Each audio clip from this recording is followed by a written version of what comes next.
wabarakatuh. Waalaikumsalam warahmatullahi wabarakatuh. Perkenalkan, kami dari kelompok 4 ingin mewawancarai siklus pendapatan materi mata kuliah Sistem Informasi Akuntansi. Kami mahasiswa Sekolah Tinggi Ilmu Ekonomi Indonesia. Saya pribadi perkenalkan, nama saya Cerly Normalia Dewi. Saya Syaren Matista Putri. Saya Niken Maharani. Saya Nuraini. Saya Rizka Rahmawati. Akan mencari dan membahas mengenai siklus pendapatan pada PT Buana Indah Markatama. Terima kasih Kak sebelumnya atas waktunya. Mungkin buat kakaknya boleh perkenalan terlebih dahulu. Oke, perkenalkan nama aku Rizka Rahmawati. Aku Finance Accounting dari PT Buana Markatama Indah. Oke. Terima kasih Kak. Iya, sama-sama. Pertanyaan wawancaranya, apakah faktur-faktur dan dokumen yang perusahaan punya ketika melakukan pembelian barang persediaan diperiksa terlebih dahulu? Ya, betul. Kalau misalkan untuk pertanyaan dokumen dan faktor-faktor untuk namanya posisi accounting pasti kan diperlukan penelitian ya. Mulai dari barang apa yang dibeli, lalu juga faktor pajaknya benar apa enggak, jumlah faktor pajaknya itu benar sesuai DPP-nya atau PPN sama atau enggak, terus NPWP-nya benar atas nama PT Buana Markatama atau enggak, lalu juga untuk dokumen pembelian, karena pembelian ini kita dari prinsipal, yaitu ada surat jalan yang pertama, yang kedua ada surat jalan, ada invoice dari PT Gondo dari prinsipal itu juga.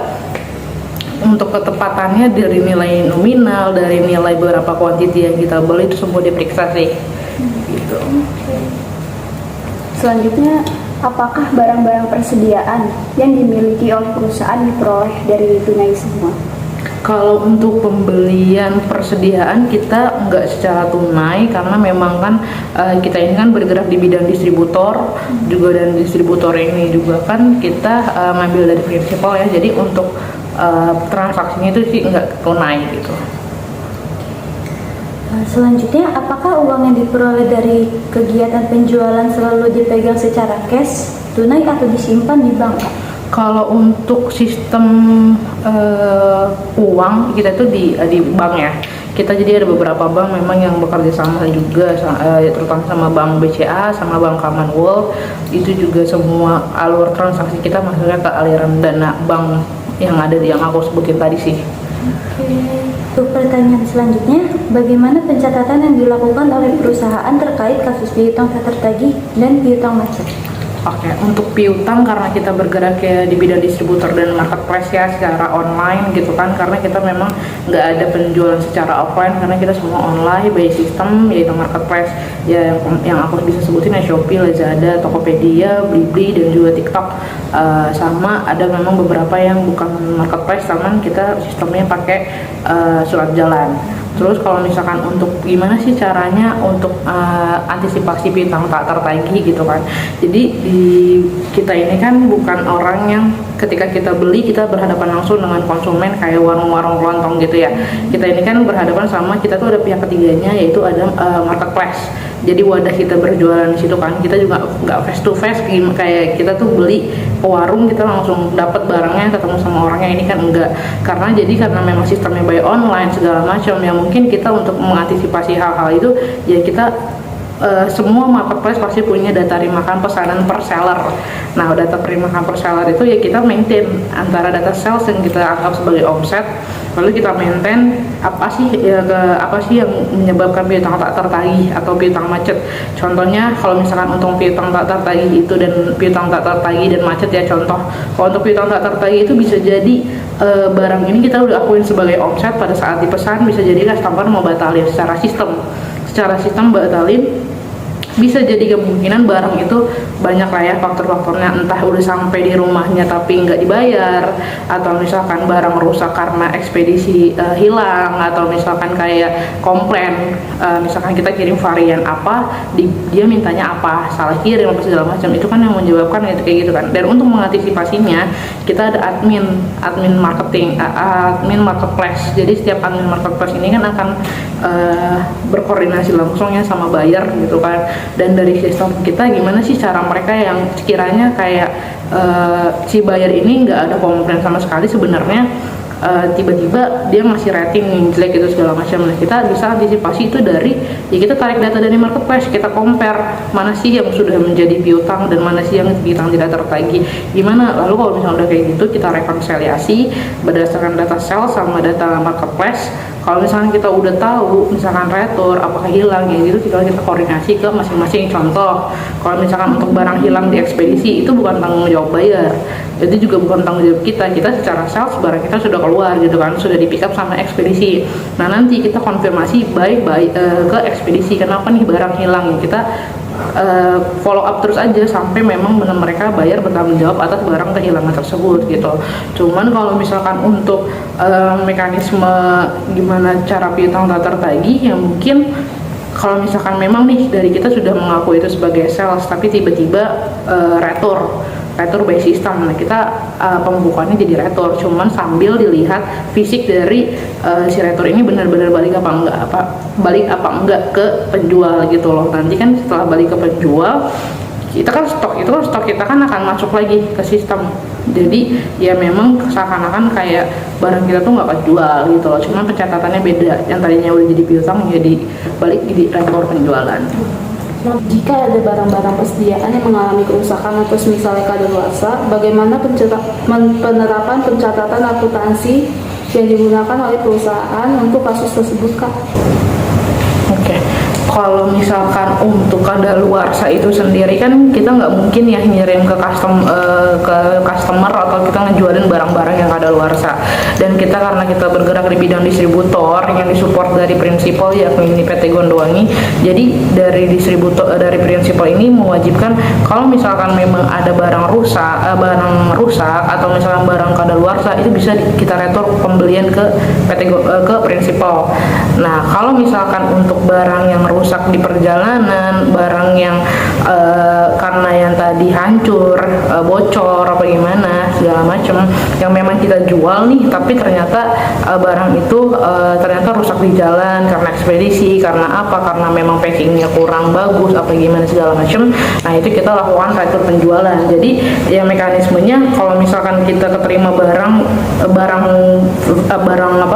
good fresh, barang yang bagus yang siap jual gitu ya, terus kita balik keterima dengan keadaan yang rusak segala macam, jadi kita lakuin dulu pertama itu retur penjualan yang tadi aku udah omongin. Kalau misalkan memang kiranya kita memang punya stok yang sudah kadaluarsa, baru kita lakuin retur pembelian gitu. Karena memang rata-rata untuk distributor itu kan hanya sebagai, kalau kita lihat itu kan distributor itu kan hanya penyalur ya, dan penyalur itu kan memang bukan barang kita loh, jadi kita bukan produksi sendiri gitu. Jadi memang prinsipalnya memang support juga untuk hal itu. Jadi kalau misalkan memang kiranya barang itu kadaluarsa, itu bisa dibalikin ke prinsipal itu sendiri gitu.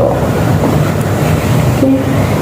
Selanjutnya, bagaimana sistem proses penerimaan kas atau pendapatan yang perusahaan peroleh ketika melakukan penjualan, dan kira-kira pendapatan dari penjualan itu sendiri berapa, Kak, untuk sebulannya di perusahaan Buana sendiri? Oke. Kalau misalkan untuk penerimaan kas, kita ini kan yang tadi ya kita kan online gitu kan, dan kita tuh sistemnya bukan dari buyer langsung ke kita ke bank kita gitu, enggak, karena kan nanti bayarnya itu kan di wallet per masing-masing marketplace ya kan. Total marketplace kita ini kalau misalkan secara garis besar total marketplace kita ini ada Lazada, Tokopedia, Blibli, Shopee, Tokopedia, Lazada, Shopee, Blibli, sama TikTok gitu kan. Dan TikTok ini kan semua kayak TikTok ini kita punya 4 atau 5 toko. Untuk Shopee kita punya 4, Tokopedia kita punya 4, Lazada punya 4, dan Blibli kita punya 2. Dan semua masing-masing itu masuk ke 5 rekening kita, ke 5 rekening aktif kita, yaitu BCA yang tadi saya sebut. Terus kalau misalkan untuk sistemnya penarikannya itu kita 1 hari sekali bahkan bisa jadi, atau misalkan 2 hari sekali, kita tariknya sesuai dengan berapa sih isi wallet kita gitu loh. Misalkan kita isi wallet kita ya 20 juta, ya kita tarik 20 juta gitu kan atas beberapa pesanan segala macam. Nah, kalau misalkan apa tadi? Lain ketika melakukan penjualan, melakukan pendapatan murah. Kalau misalkan untuk range-nya dalam 1 bulan itu ya mungkin bisa sampai 1 sampai 2 M lah, itu gross. Secara apa ya? Ya sekitaran segitu, 1 sampai 2 M. Untuk sistem komputer yang digunakan oleh PT Buana sendiri itu Kak, apa ya Kak? Kalau misalkan untuk saat ini PT Buana ini menggunakan sistemnya itu untuk pencatatan akuntansinya itu Accurate online. Hal penjualan, apakah perusahaan pernah mengalami kasus penipuan dari akun fake? Gitu, maksudnya jika ada pemohon dijelaskan kronologinya. Kira-kira berapa kisaran kerugian yang dialami perusahaan? Kalau akun fake dalam hal order, Iya, order. Jadi kayak misalnya kasus penipuan atau itu nggak ada gitu Kak, gitu. oh nggak ada sih. Belum Kalau ada. misalkan untuk kayak gitu sih nggak ada sih, karena kan ya kita juga kan sistemnya bukan yang barang dikirim tapi maksudnya gini, barang tuh dikirim tapi kita nggak terima atau gimana, bukan kayak gitu juga kan. Maksudnya kita tuh yang benar-benar kayak ya kita akan kirim sesuai yang mereka pesen gitu loh. Kalau mereka misalkan mau dia fake atau enggak, dia kan kalau misalkan dia itu canggihnya menurut saya pribadi ya untuk digital e-commerce itu sendiri gitu kan, ya kita nggak seharusnya sih ya, kalau menurut saya pribadi ya akan sedikit sih hal-hal yang terjadi kayak gitu ya, karena kan kita pada saat kita nyantumin Shopee aja atau Tokopedia, Lazada, kita dimintain data diri pertama kan, yang kedua juga alamat gitu loh ya, berarti kan kita ini kan sebagai seller, mereka yang butuh kita dong. Iya, benar. Ya kan, ya kalau misalkan lu mau barang kita ya lu order pakai identitas lu gitu kan, harusnya kan kayak gitu kan ya. Jadi kalau misalkan untuk hal yang penipuan kayak gitu sih nggak nyampe ke situ. Berarti untuk pertanyaan terakhir Kak, persediaan barang untuk dijual pernah mengalami kehilangan nggak Kak? Ya, terus bagaimana pencatatan akuntansi terkait barang yang hilang dan pengendalian apa yang dilakukan perusahaan untuk mengulangi kasus tersebut, menanggulangi? Oke, kalau misalkan untuk mengatasi inventory ya, kalau misalkan kita ngejelasin inventory itu adalah suatu aset dari perusahaan ya. Sebenarnya kayak kita aja PT Buana aja bergerak di bidang perusahaan dagang gitu loh, ya yang dimana ya barang-barang itulah yang memang asetnya PT Buana ini gitu loh ya. Semua operasional apapun itu kan bergerak ketika memang ada penjualan dari barang-barang inventory itu sendiri gitu loh. Kalau misalkan untuk gimana sih cara maintainnya, ya yang pertama sih yang kita PT Buana lakuin gitu ya, PT Buana ini kan ada 3 gudang. Yang pertama di gudang bawah tuh yang finish good, lalu juga ada barang yang di gudang yang unloading gitu segala macam. Terus juga ada satu lagi yang punya Marsha gitu kan di atas kalau nggak salah deh ya. Terus kalau misalkan untuk barang-barang yang sekiranya krusial itu ya paling ya di ruangan yang packer segala macam, karena kan kita kan masih melibatkan manusia gitu ya, bukannya robot yang hal-hal kayak gitu. Maksudnya yang terjadinya human error atau kayak gitu kan ya rentan gitu kan. Terus kalau misalnya untuk gimana sih cara mengantisipasinya, kalau untuk PT Buana itu sendiri, jadi setiap sore mereka itu sebagai packer atau picker ini dia punya kartu stok. Pasti ya kalau ngasih pasti tahu lah ya namanya kartu stok segala macam. Jadi mereka setiap pulang mereka hitung berapa sih stok yang barang fast moving ini. Contoh misalkan ada 50 dalam hal ini misalkan 50 barang keluar di hari ini hari Kamis, misalkan di Kamis sore setelah mereka mau pulang mereka harus rekap lagi berapa sih total yang keluar apa segala macam sesuai data pesanan gitu Pak. Untuk mengantisipasian barang atau kerugian itu sih. Nah yang kedua mungkin ya itu sih, karena kan kita di sini juga ada monitoring stok juga ya, ada monitoring stok juga secara manual juga, secara rekonsiliasi antar marketplace dan ini juga gitu. Cuman memang untuk menjaga inventory itu kan nggak mudah, maksudnya karena kan kita juga kan barang yang satu piece gitu kan diperlukan keahlian khusus kayak bener nggak sih administrasinya segala macam. Beda kalau misalkan kita tuh sebagai prinsipal kita jual ke distributor, kita kan jual per karton per kardus segala macam. Kalau ini kan barang-barang receh yang memang satuan gitu. Itu sih paling kalau misalkan untuk gimana cara maintain ya kita sebisa mungkin bikin kartu stok, memperlakukan kartu stok setiap sore. Terus juga ada monitoring stok by system, ada monitoring stok by manual segala macam gitu sih. Kita ada data waktu penjualan sama dokumen-dokumen yang terkait dengan penjualan itu sendiri Kak. Kira-kira berkenan atau enggak? Paling Mbak accurate dulu. Iya. Demikianlah hasil wawancara yang telah kami lakukan kepada pihak PT Buana Indah Marketama Sejahtera. Terima kasih atas waktunya kepada Kak Rizka selaku finance di PT Buana Indah Marketama. Oke. Kurang lebihnya mohon maaf dari kelompok kami. Wassalamualaikum warahmatullahi wabarakatuh.